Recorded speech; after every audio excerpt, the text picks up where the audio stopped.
8장 12절부터 22절까지 봉독합니다.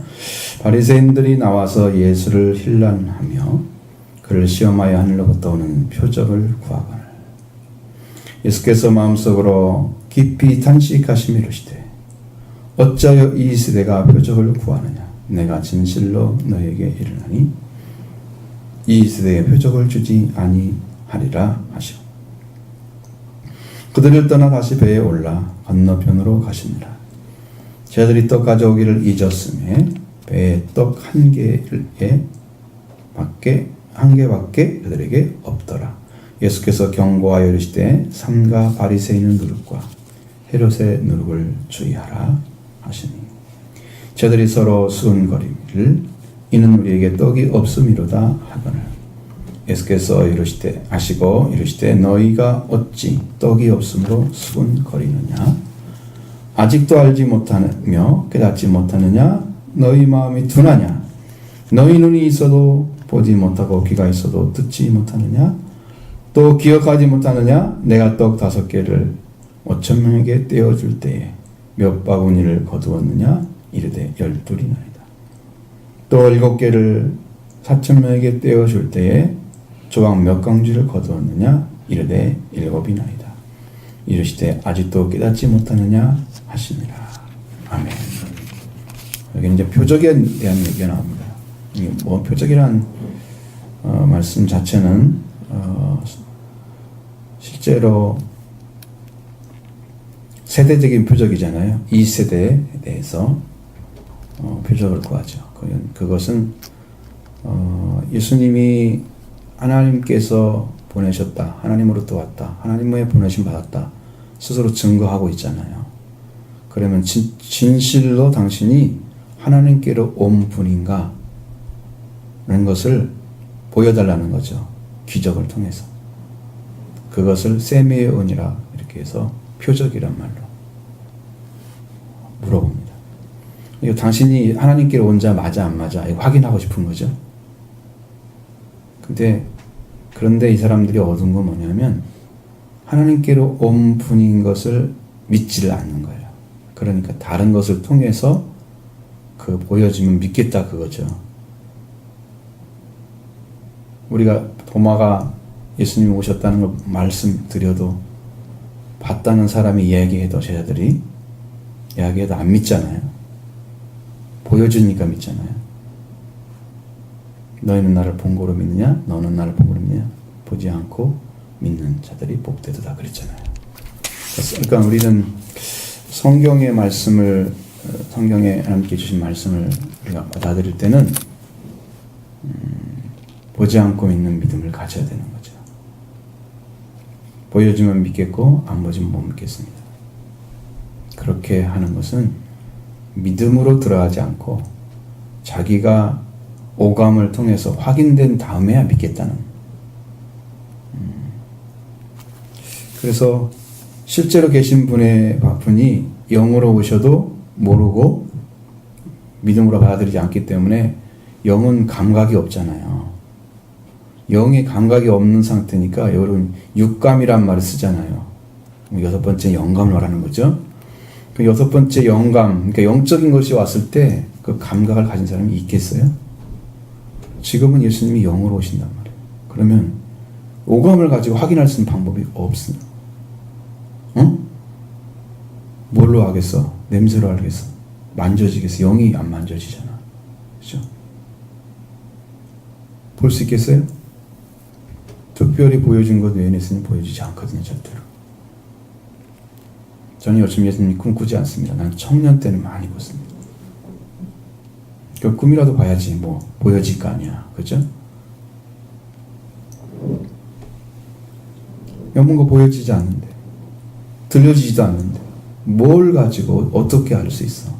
믿을 수가 있어. 그러니까 오감으로 알 수 없는. 그래서 당신이 우리에게 하늘로부터 오는 표적. 그러니까 힐문했다 그랬잖아요. 힐난하고 시험하여. 아주 거칠게 질문을 하는 거죠. 예수님을 굉장히 우습게 보는 거예요. 그들이. 여러분 간절히 바라기는 여러분이 영적인 위치를 주신 그 대상을 여러분 바라볼 때 여러분 중심에서 진실로 존경하는 심령 갖기 바랍니다. 예수님이 하나님께로 왔어도 존경하지 않았습니다. 그러니까 이렇게 질문을 하는 거예요. 이런 식으로. 시험까지 하면서. 아주 우습게 본 거예요. 자기들 차원에서. 내가 이해할 수 있도록 해줘라. 그렇게. 하나님은 뭐예요?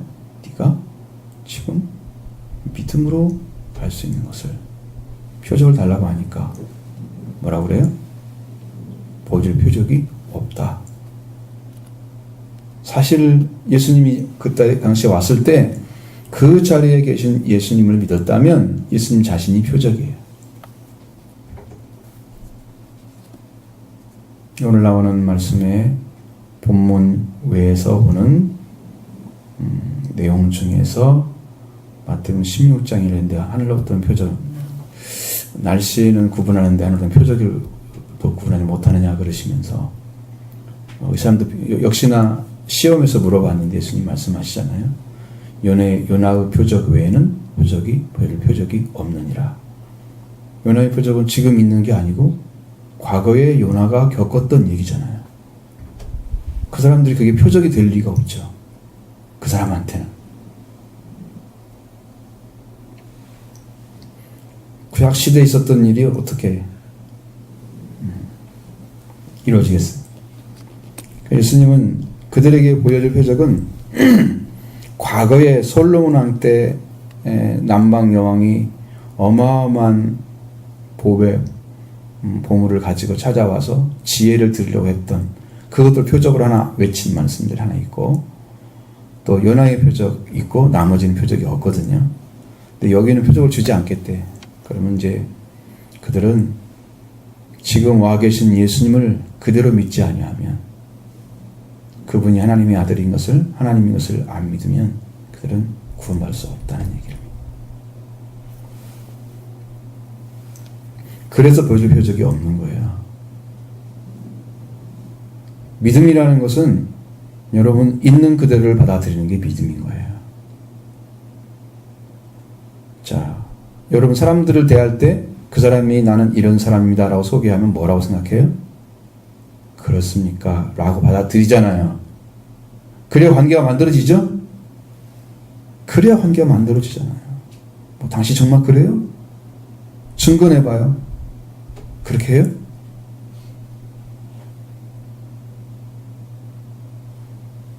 그거 전부 알아가지고 맞네요.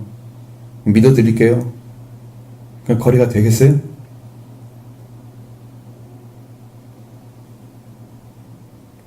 내가 명함을 가지고 이 얘기를 했으면 믿어줘야 될 거 아니야. 명함 만들 때 이미 나를 확인한 거잖아. 그게. 그죠? 사기꾼 빼놓고는 다 확인한 거죠. 사기꾼은 확인한 게 아니죠. 거짓으로 만든 거니까. 그 외에는 진짜를 말하는 거잖아. 그죠? 그러니까 있는 그대로를 믿지 않는 것은 이것은 자기중심적인 신앙인 거예요. 내가 믿어지면 믿고 안 믿으면 안 믿고. 아니 그분이 그냥 그런 분이니 그냥 믿어야 된다니까. 다른 말을 할 필요가 없이. 그래서 표적이 필요가 없는 거란 말이에요.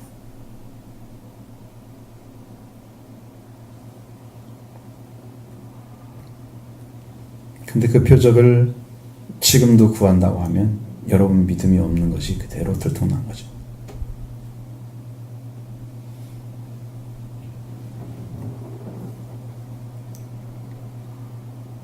주님께서 오셔서 지금도 우리에게 영으로 오셔서 말씀하시고 계십니다. 내가 바로 그다. 너희가 말하던 바로 그다. 라고 말씀하십니다.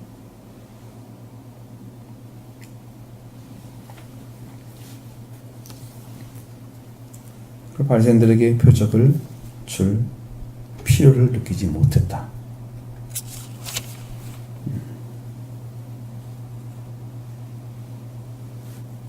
아주 우스운 놈들이에요. 이 사람들은 자기들이 알고 있는 지식이 최고인 줄 알아요. 예수님이 주는 것에 대해서는 너무 쉽게 생각하는 거예요. 만약에 여러분들이 지금 설교 말씀을 듣거나 이랬을 때, 당연히 목사님 이렇게 하겠지 라고 생각하고 적당한 위치에 서서 여러분 경청하고 그냥 끝나버리면 이 바리새인이랑 비슷한 삶을 살고 있는 거예요. 틀린 것이 없어요. 당연히 그렇게 해야 되겠지.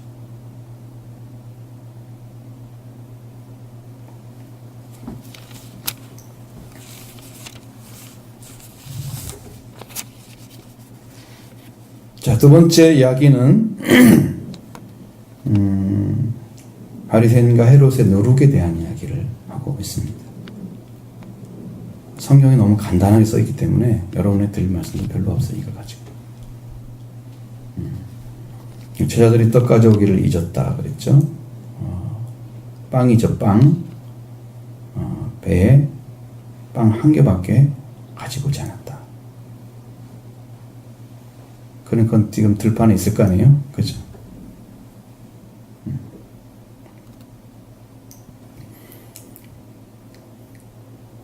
그럼 전제되는 이야기가 빵에 대한 이야기를 하고 있잖아요.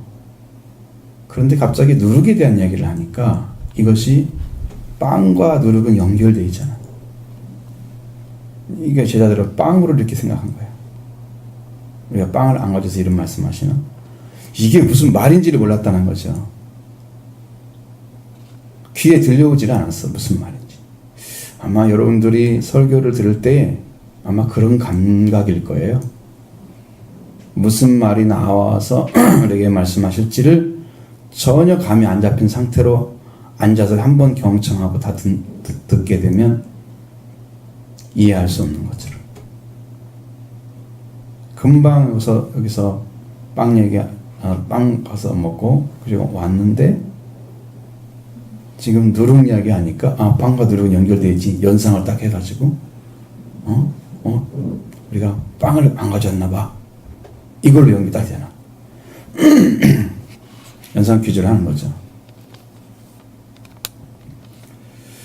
예수님이 뭐라고 경고하시냐 그러면 삼가 바리새인들의 누룩과 헤롯의 누룩을 주의하라고 말씀하고 있습니다.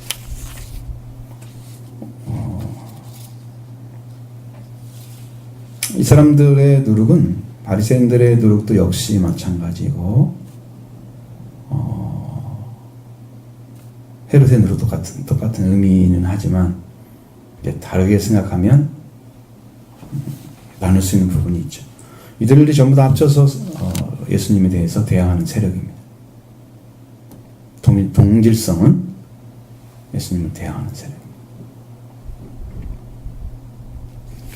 예수님이 하나님 자신인데도 이 사람들의 사고 속에는 하나님에 대한 믿음이나 의식 자체가 없는 거예요. 그러니까 신앙이라는 것은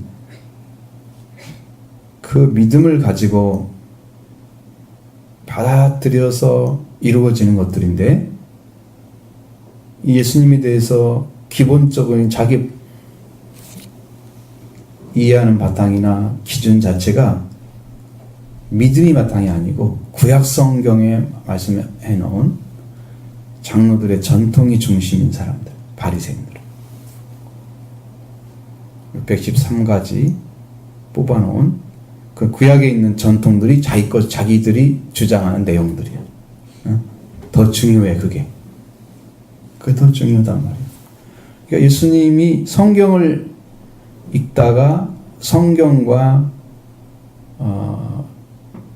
대립되는 얘기가 있어서 구전율법과 전통을 따라가면 전통과 성경, 성문서 되어 있는 성경, 기록된 성경을 가지고 딱 있을 때 그 사람 선택을 어느 쪽으로 하냐면 전통을 선택을 해요. 성경을 선택하지 않아요. 어느 쪽이 강하냐면 그들이 전통이 더 강하다가 말이에요. 장로들의 전통이 더 강해. 이게 바리새인들의 성향이에요. 헤롯주의는 뭐냐면 이들이 가지고 있는 세계는 세속주의와 같은. 여러분 우리 믿음을 가져도 세상에 있는 거 끊어버리지 않고 적당히 연결시켜 놓으면서 예수 그리스도 믿는 마치 가시떨기밭 같은 그런 신앙을 가지고 살아가면서 신앙생활을 유지하는 사람이죠. 열매는 100%안 맺는데 그냥 신앙만 유지하고 있는. 여러분, 이건 일생 동안 수고해도 열매 안 맺습니다. 죽을 때까지 매도 열매 안 맺습니다. 숨을 끊어지는 그 순간까지 하나님을 믿는다고 해도 열매 안 맺습니다. 가시떨기밭. 좋은 땅만 열매를 맺습니다. 세상과 적당히 타협하고 필요한 것들을 습수하면서, 우리가 세상에 속하지 않은 사람은 아니죠. 그러나 세상 것을 중심으로 살아가지 않아야 되는데 그걸 내가 이용하는 거지, 응? 그것을 내가 필요로 하는 존재가 되면 안 되거든요. 근데 그것을 필요로 하고 그들 나를 필요로 하고 내가 세상에 속한 사람이야. 자, 교회에서도 필요로 해. 교회도 속한 사람이고 그 사람도 교회에 속한 사람이야. 이 두 가지를 다 가지고 있는 세속주의자. 그게 헤롯주의입니다. 그들의 누룩을 주의하라. 그들이 물들게 되면 어떻게 된다는 거예요? 그 누룩이 우리 안에 들어와서 우리도 똑같은 사람 만들어버리는 거죠. 그러면 멸망을 당하는 건데, 성경 말씀과 대립되고 예수님과 대립된 자들이 구원받을 수 있는 길은 없다는 것을 아셔야 돼요. 하나님께서 말씀하시죠. 예수님에게 지금 경고라고 했죠. 경고라고 말씀하셨죠. 교회에 대한 경고입니다. 너희들 형식주의처럼, 율법주의처럼 이렇게 되지 말아라. 세속화되지 마라. 세속주의에 속하지 마라. 헤롯주의에 빠지지 마라. 그들의 누룩이 여러분 안에 들어오기만 하면, 누룩은 어떤 것을 좋아할까요? 거기에 소속된 마음만 가지고 있어도 오염이 됩니다. 그게 뭔 말이냐면, 여러분 가루가 조금만 되어 있어도 걔들은 들어와서 그것과 같은 부류의 마음을 가지고 있는, 조금만 있어도 그 들어와서 여러분을 물들일 수 있습니다. 그게 이제 누룩이 퍼지는 거예요. 가루만 있어도 그냥 들어올 수가 있는 거지. 응? 누룩은 가루 좋아하죠. 그런 심령으로 조금만 마음이 가 있어도 들어와서 나를 거기다 물들어가고, 처음에는 적은이 잘 모르겠죠. 나는 아니야, 나는 아니야. 그런데 나중에 나이가 먹으면 다 들어와 있어. 점령을 당해. 얼마쯤 가면 완전히 세속주의가 돼요.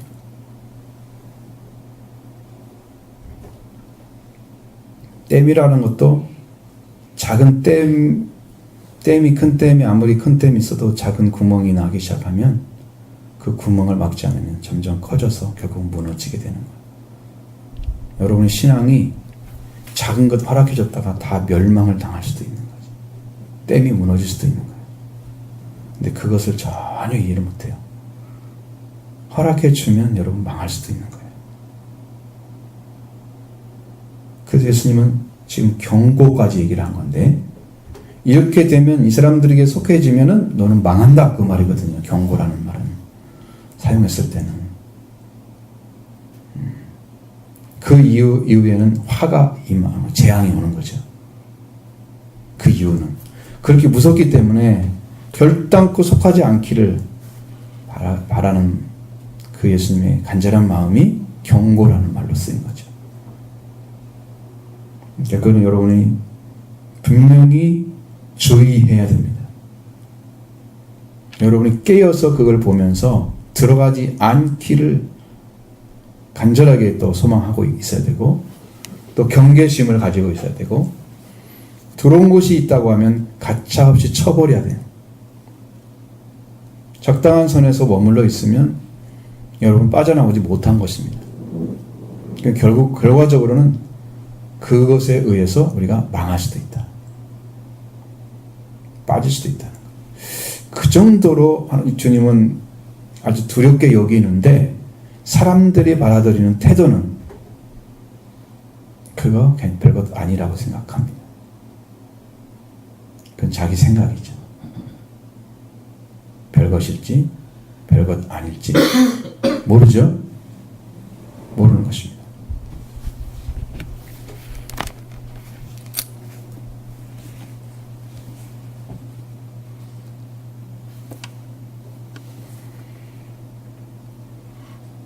그래서 어떤 일을 행할 때 여러분 뭐 성경적이지도 않으면서 충동적으로 행하는 거 있잖아요.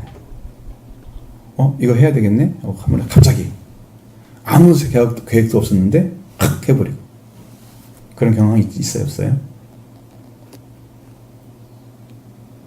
성경적으로 하나님께서 어떤 생각하실까 이런 생각 안 하고 아무 계산 없이 딱 던지는. 그 다음에 이제 하나님을 향해서 하나님을 반대하는 성향을 가지고 있는. 믿음으로 온다고 하지만 여러분 심령 가운데 잘 살펴보세요. 하나님을 반대합니까? 하나님을 믿습니까? 여러분의 심령은. 하나님을 절대적으로 신뢰합니까? 절대적으로 신뢰한다면 여러분 믿음이 어떤 상태여야 될까요? 날마다 성경을 읽고 기도하는 삶을 살아갈 것입니다. 성경이 필요 없는 사람들, 주일만 필요한 사람들, 절대 그럴 일이 벌어지지 않습니다.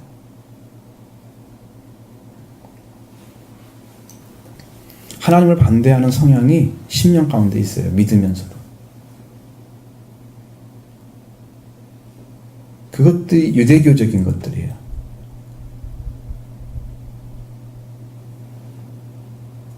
하나님을 믿는다는 믿음이 말씀으로 알아지기 전까지는 고백이라는 게 가짜가 되게 많아요. 그냥 느낀 것 가지고 믿는 것처럼 고백하고 나에게 정확히 주어진 진리가 아닌데 나는 그걸 시인해서 나는 믿는 것처럼 생각하고 이런 것들 있잖아요. 와 있어도 못 믿고 있지만 정확히 못 받아서 못 믿는 경우가 훨씬 더 많아요. 말씀 듣기를 원하죠? 들려지기를 원하죠? 그러니까 그걸 가지려면 하나님께 말씀드린 것처럼 절대적인 회개를 해서 하나님을 정말 믿는 신뢰하는 삶을 살아주는 거예요, 여러분들.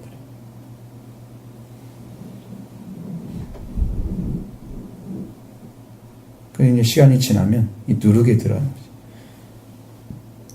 적당한 자리에서 거리에 서서 그 신앙을 유지하고 싶은 그런 쪽으로 서게 돼요. 왜냐하면 열심히 믿어도 잘 안 된다고 생각하는 거죠. 스스로 이제 포기를 하는 거죠. 그래서 성향이 조금씩 바뀌기 시작해. 신앙 성향이. 열정 있는 사람은 열정이 식어지고 형식주의처럼 그냥 열심히 나오긴 하지만 신앙생활 열심히 하는 건 아니야. 마음에서 안 한다고 말해. 마음에서. 응? 교회는 나오긴 해. 안 나오는 게 아니야. 다 해. 옛날처럼 똑같이 보여. 여기가 달라. 여기가. 중심이 달라져 있어. 그래서 적당히 이제는 그 종교 생활처럼 여기에 적응을 한 거야. 그래서 변화될 수가 없는 상태로 빠져가. 하나님을 반대하는 기질이 만들어져. 그러면서도 믿음의 삶은 계속되고 있는 거예요. 이거 하나님 너무 싫어하십니다. 너무 싫어하십니다. 고침 안 받고 살아가는 사람 너무 싫어하십니다. 하나님이 능력이 없어서 못 고치는 게 아니고 하나님이 속지 않은 능력을 이미 예수님께서 완성시켜 주셨잖아요. 그것을 안 가지고 가지려고 하는 욕구가 없는 심령이 이제 교회를 다니게 되면 그런 일이 벌어지는 거예요. 그 말은 내가 죄인인 것을 인정하지 않고 있는 거죠. 그러니까 생명을 찾는데 소홀한 거죠. 그래서 주님을 믿고 주님을 의지하는데 이런 데 별로 관심이 없고 교회 다니는 데 관심이 있고 예배 드린 것에 관심이 있고 그러니까 형식주의에 이제 그치는 이 성향으로 가게 됩니다. 하나님 반대하는 기질이 유대교적 기질입니다.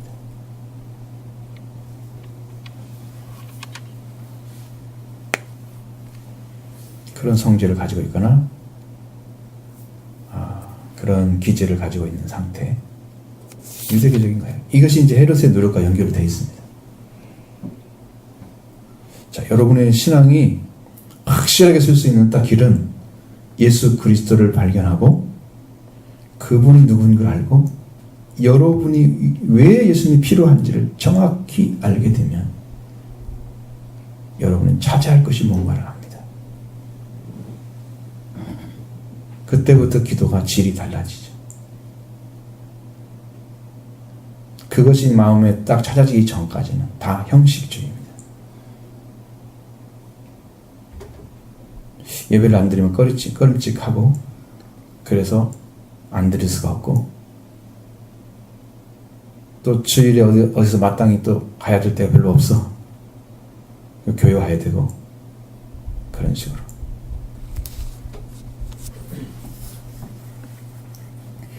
제자들과 한 얘기는 여러분 너무 뻔하죠?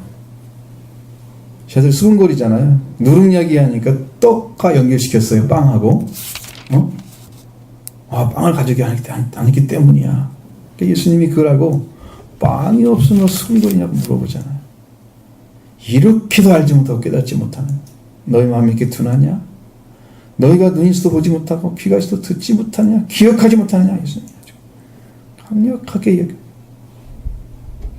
그들을 책망하는 모습을 보여줍니다.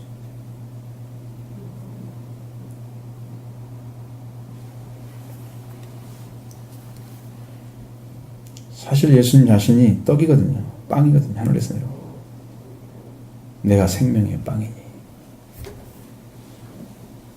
예수님을 먹고 마셔야 구원을 받습니다. 이 땅의 빵을 먹고 마시는 것은, 이 땅의 밥을 먹고 우리가 살고 있는 것은 육신의 삶을 유지하기 위해서입니다. 육신의 삶이 사라지지 않으면 영의 삶도 못 살겠죠. 그래서 밥을 먹어야 돼요. 죽은 자는 안 먹지. 그죠? 죽은 자는 먹을 수가 없지. 살아있기 때문에 육신의 삶을 유지하기 위해서 먹는 거야. 근데 이것이 우리 사상에는 중심이 돼. 그렇게 타락하게 된 인간의 이유가 뭐예요? 하나님이 에덴 동산에서 창조하신 것들을 관리하라고 주셔서 주인으로 살아라고. 근데 그 주인자를 버리고 마귀의 종이 됐기 때문에, 마귀의 자식으로 떨어졌기 때문에, 그래서 지금 저주받아서 인간이 육신만 살아있는 거야. 영은 죽어있고. 그 육신의 삶을 유지하기 위해서 여러분의 직업도 필요하고, 여러분이 그 인간의 삶 세계에서 다른 사람보다 뒤지지 않으려면 돈도 필요하고, 나의 프라이버시가 있잖아. 개인적. 거기에는 집중을 해서 살아가는데, 영이 살아야 할 부분에서는 신앙생활 하는데, 성경이 말하고 있는 것은 육의 삶이 문제가 아니고 영의 삶이다. 내가 너에게 주신 말씀, 이른 말은 영이요 생명이, 육은 무익하다. 예수님은 영과 생명을 주시기 위해서 오신 거예요. 영을 회복하고, 죽은 영이죠. 살려야 되겠죠? 죽은 생명이 살려지는 거죠. 그래서 예수님 주시는 말씀인데, 사람들은 그걸 육신으로 들어가지고 육신의 문제 해결하는 걸로 가져가 말씀. 그러니까 육은 무익하다 그랬는데, 한국의 신앙은 육이 잘 살면 복 받은 줄 알아. 성경이 어디 그렇게 돼 있어요? 하나님 안에 돌아온 자가 세상의 것이 잘 돼서 하나님의 기쁨과 찬양을 올려드리는 그런 복된 자리를 찾는 거죠. 그게 복이라고 말씀하고 있습니다. 너희들이 내가 말한 말을 명령을 받아 지켜 행하면 이렇게 주겠다고 말씀하시잖아요. 하나님 거 행하지 않으면서 육신의 것만 구해서 잘 되면 그게 복 받은 자. 성경에 없는 복을, 세상의 복을 그대로 가지고 왔습니다. 그냥 육신이 잘 되죠. 영이 아닙니다. 그래, 한국의 기독교인들이 구원받은 사람들이 극히 적다. 그러면서 교회가 유지되는 것은 희한한 일입니다. 영의 기쁨은 없는데 육신이 잘 되는 기쁨을 가지고 사나 봐요. 영이 잘 되는 기쁨을. 하나님과 나 관계가 세워진 것 때문에 내가 기뻐하고, 그걸 이루어주신 예수 그리스도 때문에 기뻐하고, 그 하나님께 영광을 돌리기 위해서 내가 하나님 교회를 섬기고, 이게 이제 신앙생활이란 말이죠. 근데 그 방향이 잘 안 맞아요. 마음이 둔한 거죠, 마음이.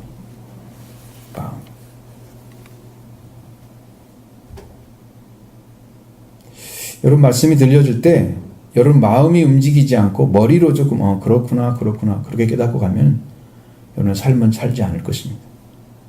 하나님이 아무리 고달프게 정확하게 여러분 심령 가운데 들어서 회개하기를 원하셔도 여러분은 그렇게 반응을 못 해줄 겁니다. 리액션이 안 나오는 거죠. 마음이 변화되기를 원합니다.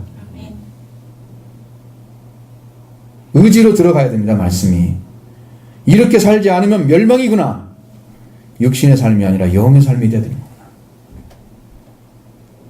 그렇게 마음에 들어가지 않으면 육신의 삶으로 생각만 딱 갖다가 생각 사라지면 말씀도 사라지고 은혜도 사라지고 아무것도 하지 않는 그럼 사람과 똑같이 살아. 눈이 있어도 보지 못하고 주님이 와서 지금 계시는데도 부름받은 사도들도 모르고 있는 거예요. 제자들도. 예수님이 빵을 이야기하고 있는지 누룩을 이야기하고 있는지 구분을 못하는 거예요. 그러니 얼마나 답답하시겠어요. 이거 호통을 치는 거예요. 지금. 이렇게 두께가 둔하냐고 물어. 아직도 알지 못하느냐 깨닫지 못하느냐. 마음이 너희 마음이 이렇게 둔하냐. 정말하시네. 보기는 봐도 너희가 눈으로 보고 보지 못하고 귀가 있어 듣지 못하느냐. 또 내가 한 말을 기억하지 못하느냐. 예수님 하신 말씀 때문에 기억을 하는 거잖아요. 어떤 얘기를 했으니까 그때 그 일을 했었지.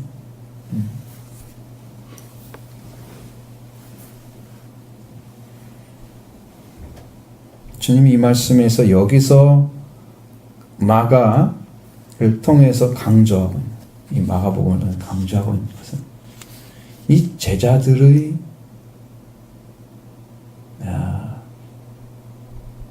불신 같은 것들, 아직도 주님의 말씀을 주의 깊게 듣지 않는, 말씀이 살아서 자기 심령을 점령하지 않고 경고로 들려지지도 않고 깨어나지 않고 있는 상태로 가는 그런 것들을 보여주는 거예요.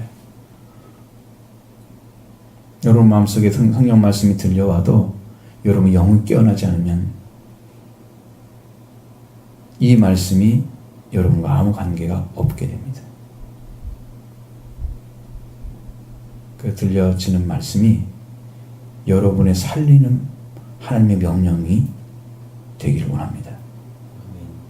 여러분 심령 가운데 살아 역사하는 말씀이 되기를 원합니다. 하나님이 우리를 통해서 무엇을 하기를 원하실까 지금 거기에 초점이 맞춰진 그런 믿음이 되기를 원합니다. 그래서 예수님이 이 기억에 대해서 이야기를 해주시는 떡 5개 그러니까 빵 5개 가지고 5,000명을 먹을 때 조각을 몇 바구니 거뒀느냐 물어보잖아요. 그건 기억할 거 아니에요. 이거 떡 문제 빵 문제 아니네 이렇게 알 수 있죠. 또 이거 5개를 아예 갖다 주면 내가 5,000명을 먹여 12바구니가 남았지 않느냐. 4,000명을 빵 5개, 이게 7개죠? 그러면 이것은 어른들이 먹는 식사잖아요? 그거 가지고 4,000명 먹을 때 몇 광줄이 남았지? 7광줄이 남았잖아요. 그러면 빵은 문제 아니네? 빨리 깨달아야 되는데 이걸 못 깨닫고 계속 다른 얘기를 하고 있는 거지.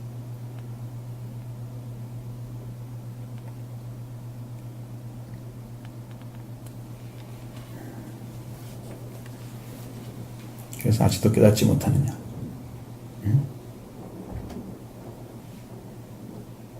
그 제자들이 여기서 깨달았나이다 하고 한마디 써주면 좋겠지만 그걸 딱 쓰지 않은 이유가 뭐예요? 독자들이 답을 하라는 얘기예요.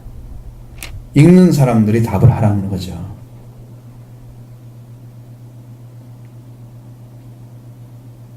이제 깨달았나이다 제자들이 말할 때 이렇게 했으면 좋겠죠? 그 말을 하지 않잖아. 누가 해야 돼요? 여러분들이 해야 된다는 거죠. 여러분들이 이제 알았습니다. 지금 빵 문제는 아니거든요. 누룩의 문제는 세대주의적인 것들이죠. 그 시대에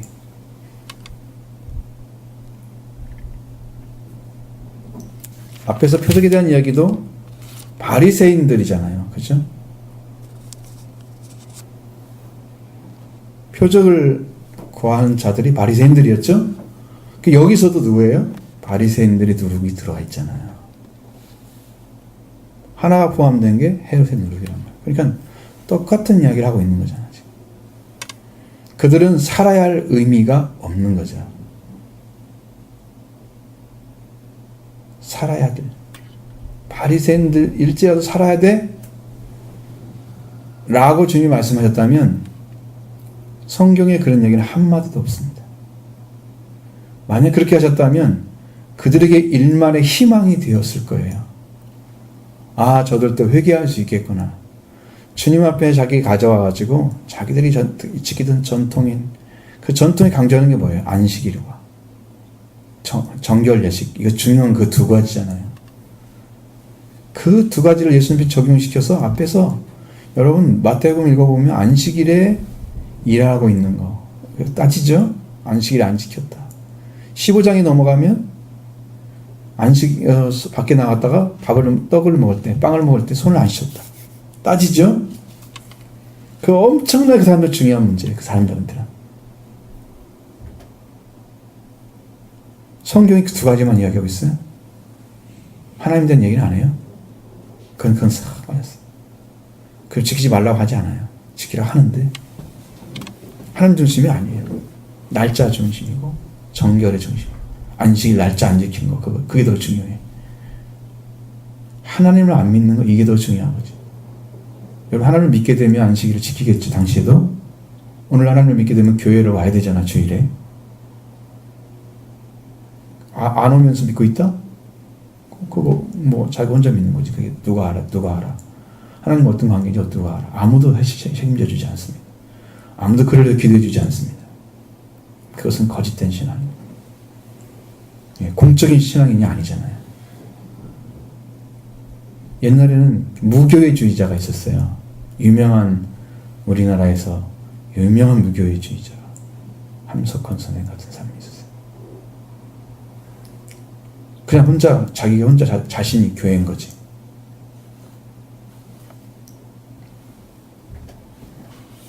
그 사람들이 이야기하거나 아니면 그 사람들이 또 책을 써서 왔다면 사람들이 반향을 일으켰어요. 왜? 교회가 그렇게 무교회주의자들을 또 뛰어넘지 못하는 신앙을 가지고 살기 때문에. 그 사람들이 그걸 존중하고 안 믿는 사람들은 이 사람도 훌륭해 라고 인정을 했던 거지. 사실은 교회가 더 훌륭한 것입니다. 예수님도 교회라고 말씀하시고 교회에 내 반석의 교회를 세우겠다 말씀하셨기 때문에 교회가 더 훌륭한 것입니다. 그거보다. 무교회가 훌륭한 게 아닙니다. 근데 예수님의 교회가 세워지면 성도들이 어떻게 바뀌었을까? 반석을 찾았겠죠? 그리고 교회가 세워졌겠죠? 내 교회를 안 다니면서도 나는 하나님을 믿는다? 무교회주의자들, 성경적이지 않습니다.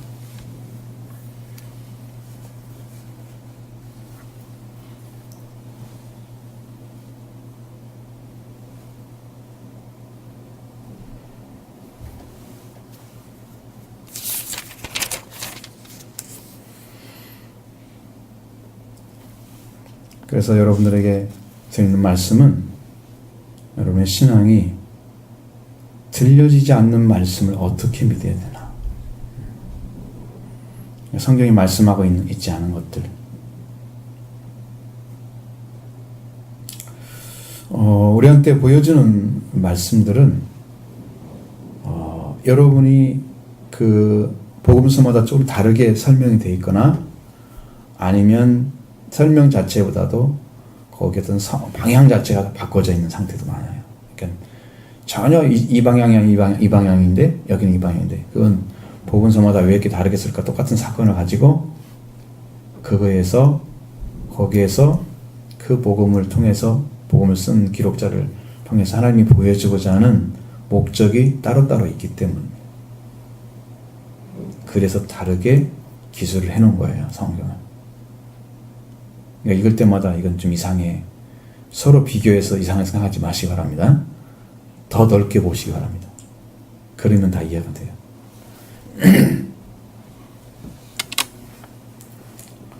자, 오늘 그래서 우리에게 주신 말씀들은 여러분에게 보여지지 않는 말씀을 보는 것처럼 믿어라. 뭐의 문제야? 믿음의 문제입니다. 보여주면 믿겠다? 바리새인들처럼 표적 보여주세요.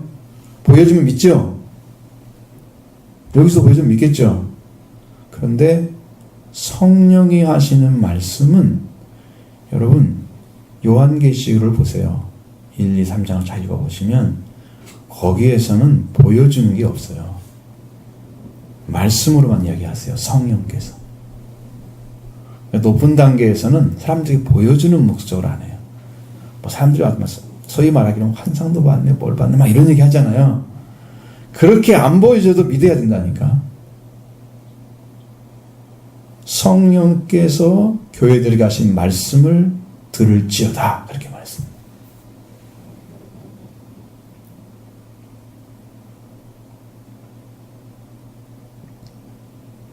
교회는 마땅히 성령이 주시는 말씀을 듣는 자리에 서 있어야 올바르게 세워진다는 거예요, 교회가. 그리고 이기는 자의 축복을 받게 되는 거고. 그 교회의 결정, 올바르지 못한 성향들, 잘못되어졌지만 전통으로 만들어진 것들 있잖아요. 그런 것들을 완전히 깨뜨리고 새로운 교회가 돼서 하나님 이 땅에 세우자는 거룩한 교회가 되기 위해서 말씀을 주는 거예요. 그러니까 우리가 지금도 뭘 잘못된 걸 가지고 있으면서 그것을 갖다가 정확하게 알지 못해서 살지 못한다면 이건 말을 해줘야 되겠죠. 말해줘야 됩니다. 여러분에게는 열심이 부족합니다.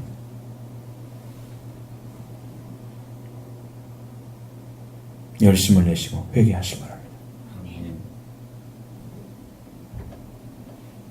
계시록 2장 1절에 나오는 에베소 교회입니다. 성향들이.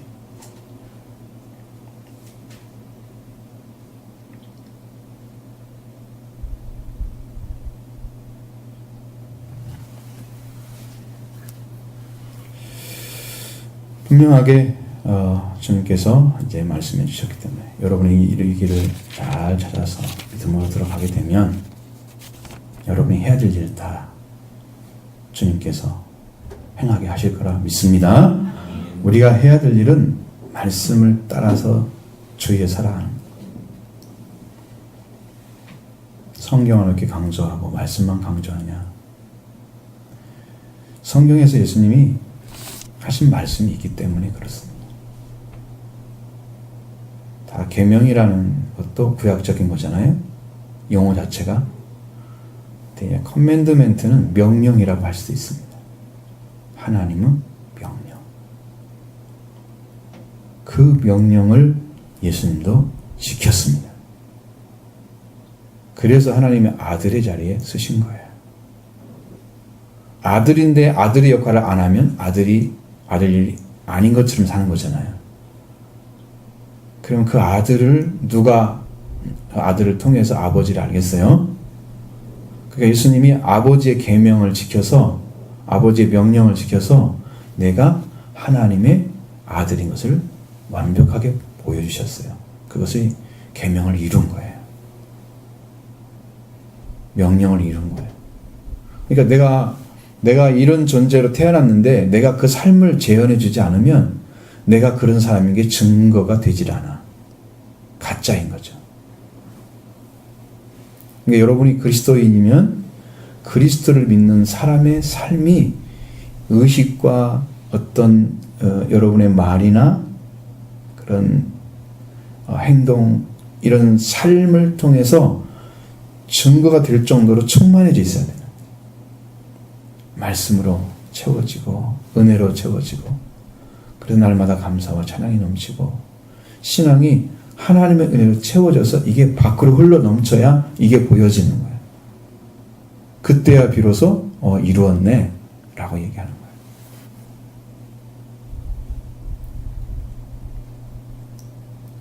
그럼 하나님과 어떤 관계를 맺고 있어야 돼요? 아주 친밀한 관계뿐만 아니라 깊은 영적 관계가 맺어져 있어야만 그런 것을 가지고 옵니다. 그래서 여러분의 신앙이, 삶이 행복해집니다. 주님으로 채워져 있기 때문에, 영으로, 성령으로, 은혜로. 이걸 가져야 된다는 거예요. 그렇지 않으면 밖으로 드러나는 것들은 내 인간의 육적인 모습만 드러나요.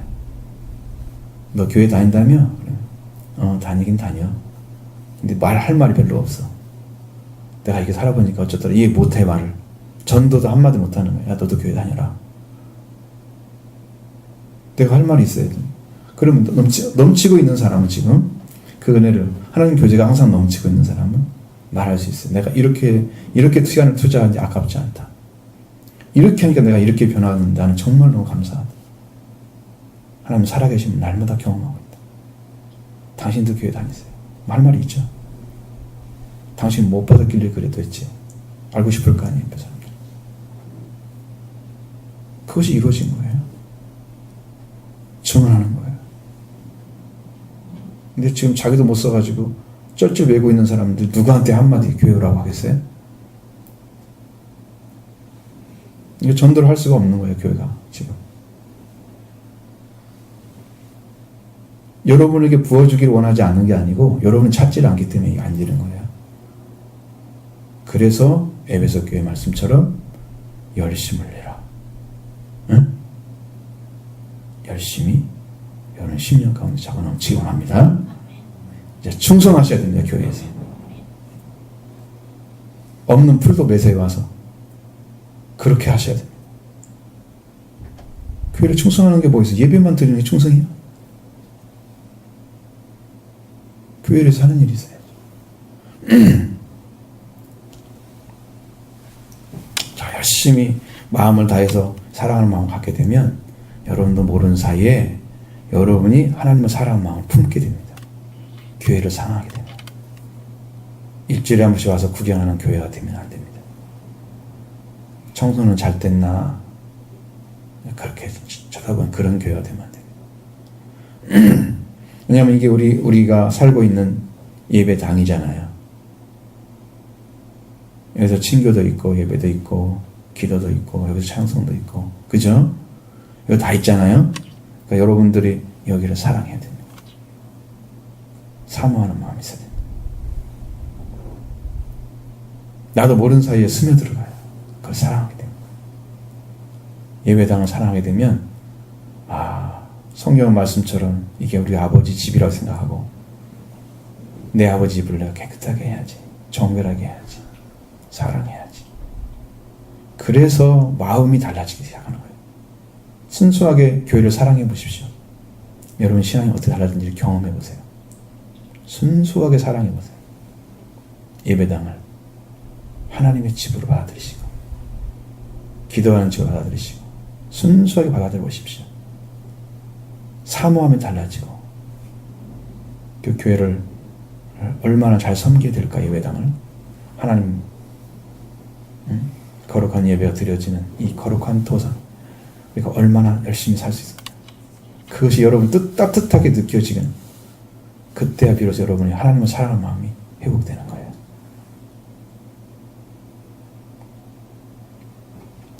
억지로 와서 성수하고 그러고 가면 안 됩니다. 그것은 안항방 못해요. 억지로 하면. 여러분 중심에서 우러나서 내가 이번에는 내가 한번 해봐야지. 1년에 한 번 있는 대청소만 하지 마시고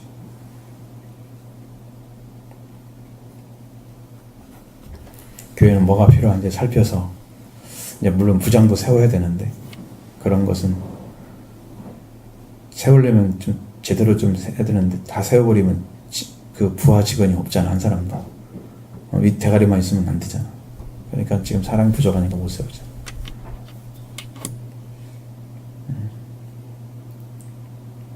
그래서 여러분들이 이런 예배당을 사모하고 사랑하는 마음을 기초만 가지고 있어도 여러분 삶 자체가 달라져요.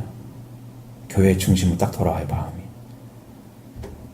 그러면 이제 하나님을 향한 마음이 세워지기 시작한다 생각합니다. 가장 중요한 부분이 기초에 그게 하나님의 집을 사랑하는 사람이 하나님을 사랑한다는 말은 있을 수가 없는 거예요. 내가 지금 여러분 살고 있는 집 있죠. 집에 들어가면 좋죠. 괜히 좋죠. 나를 영접해주는 느낌이죠. 따뜻하죠, 느낌이. 내가 그를 사랑하기 때문입니다. 애정을 가지고 있으니까 좋은 거죠. 아, 이 집 살기 싫어. 그 사람 집에 안 들으려고 합니다. 뭐 때문에 그럴까요?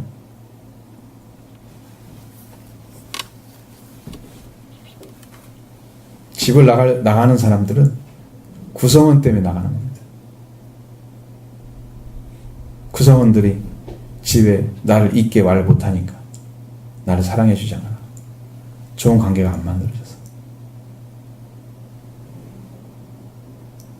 그래서 잘 견뎌내지 못해요.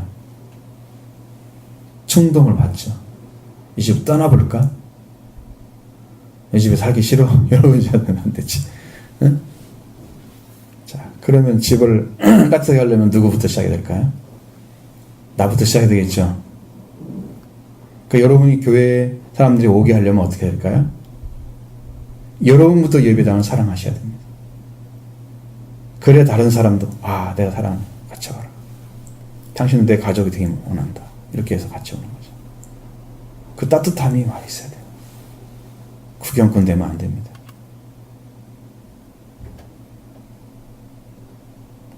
손님 되면 안 됩니다. 주인이 되십시오.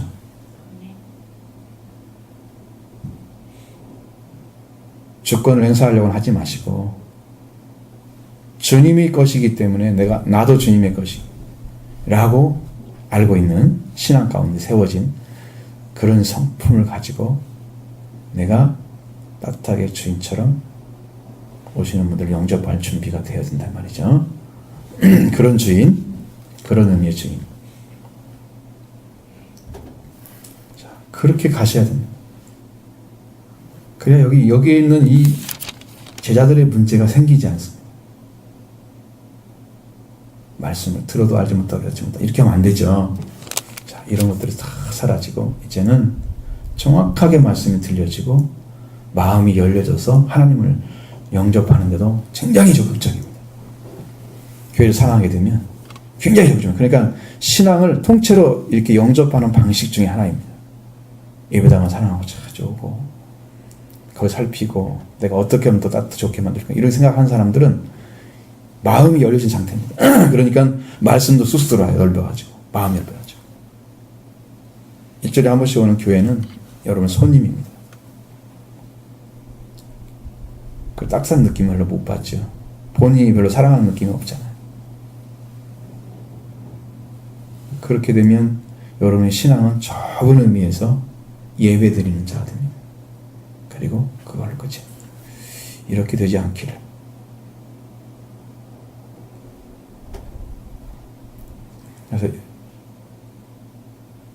그래서 여러분이 열심을 내라 회개하라. 이 말씀 여러분 꼭 가져가시기 바랍니다. 같이 기도하겠습니다.